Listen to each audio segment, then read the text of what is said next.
রাঙামাটির সাজেকে জুমের আউশ ধান কেটে সাবার করেছে ইঁদুরের দল। প্রতি বছর জুমের ফসলে ইঁদুরের আক্রমণ হলেও এবারের আক্রমণ ছাড়িয়ে গেছে গেল ৯ বছরের রেকর্ড। এতে চরম খাদ্য সংকটের আশঙ্কা প্রত্যন্ত অঞ্চলের জুম নির্ভর পরিবারগুলোর। সবুজের বুক চিরে বাতাসে ঢেউ খেলছে সোনালী আভা। অনুকূল আবহাওয়া থাকায় এবারে পাহাড়ি গ্রামগুলোতে জুমের আউশ ধানের মাঠে দেখা মিলছে এমন দৃশ্যের। তবে ভিন্ন গল্প রাঙামাটির সাজেক ইউনিয়নে। সেখানকার রুইলুই, কংলাক, শিয়ালদাই, ব্যাটালিং, লুংটিয়ান সহ অন্তত ১৪টি গ্রামে শীষ থেকে জুমের ধান খেয়ে সাবার করছে ইঁদুর। ২০১৭ সালের পর এবারের ফসলে ব্যাপক আক্রমণকে স্থানীয়রা নাম দিয়েছেন ইঁদুরের বন্যা, যা থেকে পরিত্রাণের কোনো পথ খুঁজে পাচ্ছেন না চাষিরা। এবছর বেশি ক্ষতিগ্রস্ত হচ্ছে এই ইঁদুর বন্যার কারণে। তো আমাদের যে ঝুম চাষ করে ওদের আশা ভরসা ছিল এই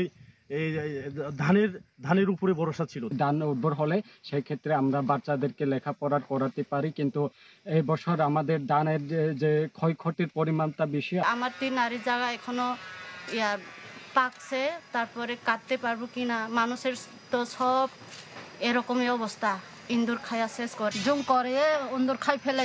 এখন কিভাবে খাইব চিন্তা হয়ে আর ইন্দুর ধান বেগুন খাই ফেলে আমি কেন ভাবে চলিব খবর না পাই। ধান কাটতে পারবো কিনা জানি না, বয়ে বয়ে থাকছে।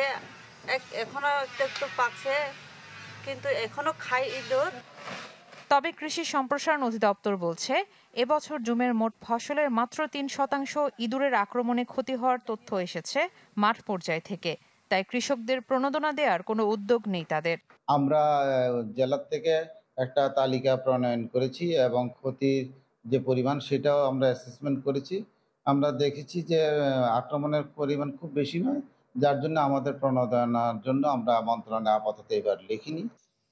অবশ্য মাঠের চিত্রের সাথে মিল নেই বাঘাইছড়ি উপজেলা কৃষি অফিসের দেয়া তথ্যের। সরকারিভাবে চলতি মৌসুমে ৩৩৫ জনের ১২৩ হেক্টর আউশ ধান ইঁদুরের আক্রমণে ক্ষতিগ্রস্ত বলা হলেও বাস্তবে তা অনেক বেশি বলে দাবি স্থানীয়দের।